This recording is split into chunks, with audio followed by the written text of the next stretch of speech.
terms of incomings and outgoings and all of those things. But significant business needs to be done. Come the end of this summer, I need to be feeling like, okay, you really felt how the fans felt. You know, you dropped the ball last summer. You've got all of those additions in. You've put the best foot forward. I can't sit here and always blame Mikel Arteta, but I can't say, Arteta, you've controlled the controllables. I definitely can't say people above you. We dropped the ball. And I honestly think fans have been sold a dream personally, not necessarily by Arteta. He's got a lot of failures and failings, but I think his heart is in the right place. It's more how he's going about it. I think we finished 2 points off City last year, built on the 2 years that we had. You come into this summer, as Dan's been saying, you do one or two things and we're ready to go. I think that's how us fans were feeling. But then you look at it, the only thing from last summer that you can scream and shout about, if anything, is the outgoings. Decent fee for Eddie, decent fee for Ramsdale, decent fee for Smith Rowe, but we didn't marry that with any depth or quality. We rested in our laurels. We played a dangerous game where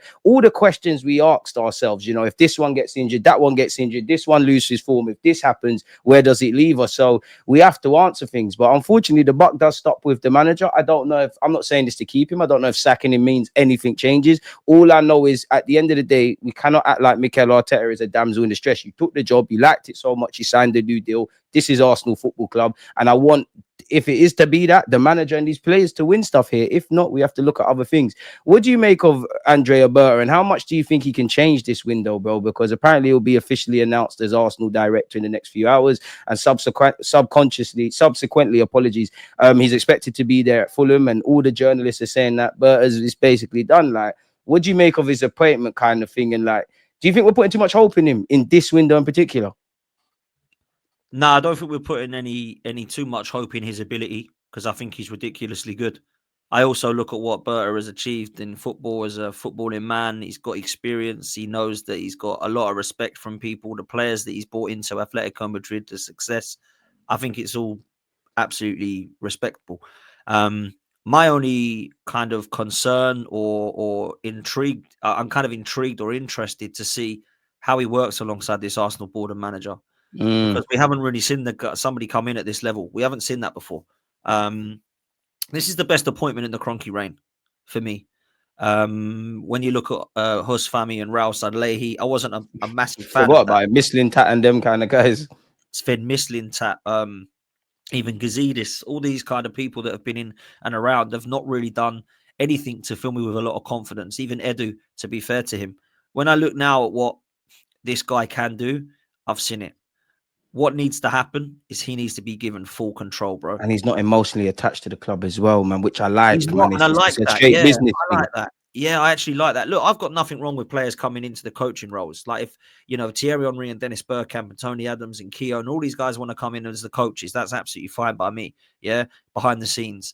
But when you're a pivotal focal point, like the manager or the sporting director, and you're an ex-player, it ain't going to go down well. I've never been a fan of stuff like that for me. So look, I think Berta's a great appointment. What I want to see is him deliver, but I also will be very interested to see what sort of gems he can buy. So for the first time in a while, if we're linked with someone, I'm like, huh? Who's that?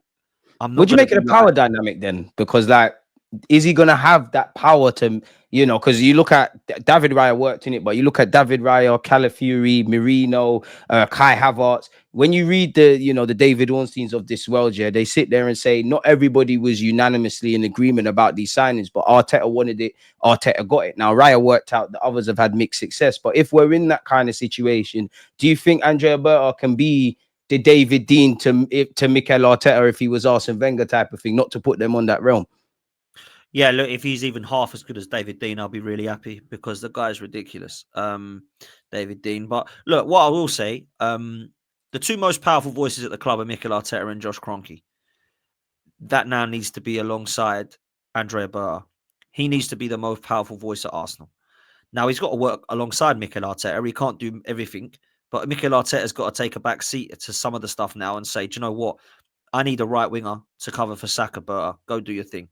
I need a centre forward, and I'd like it to be him. Could you get him across the line? No, not really, but I can get this guy across the line. When I've heard Arsenal link with people before and I've gone, who? I don't really have the confidence they're going to be great. So when we signed Fabi Vieira and I was like, who's that?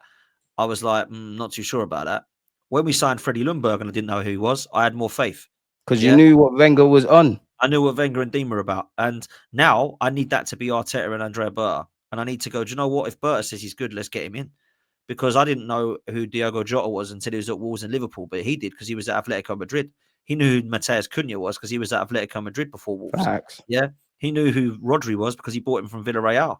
So when you look at who he has bought in, and even the ones that he's done that are shrewd business that we all knew about, Julian Alvarez, Luis Suarez, David Villa, these are the sort of players, Morata and Got Torres. Griezmann back on the cheap as well. Griezmann. I mean, this is what I mean. We need to have this now, man. So, yeah, that's where I'm at, bro. I got to run through because I know we're pressed for time. I just want to get your thoughts Good, before man. we close up on things, man. Saka's been allegedly past fit. He's ready to go. I think I know where you're at. Me personally, I don't want to risk Saka, but then again, I can't argue with the medics. If he's fit to play, he's going to play. But what I would say to that is, how many times have we seen stories of doctors diagnose people with illness and they were wrong? But where you at with Saka's potential return? For Fulham, reports are saying, let alone Real Madrid. Yeah, I don't think the fans can sit there and say, I don't want to see Saka, I don't want to see Saka, because they're not the experts. If the experts believe he's fit, we're going to have to trust him. What I will say to caveat that is if he comes and he gets injured, then the club will not be forgiven. It's unforgivable to do that. Yeah, if we destroy his career, it's unforgivable and put us massively on Mikel Arteta and the club.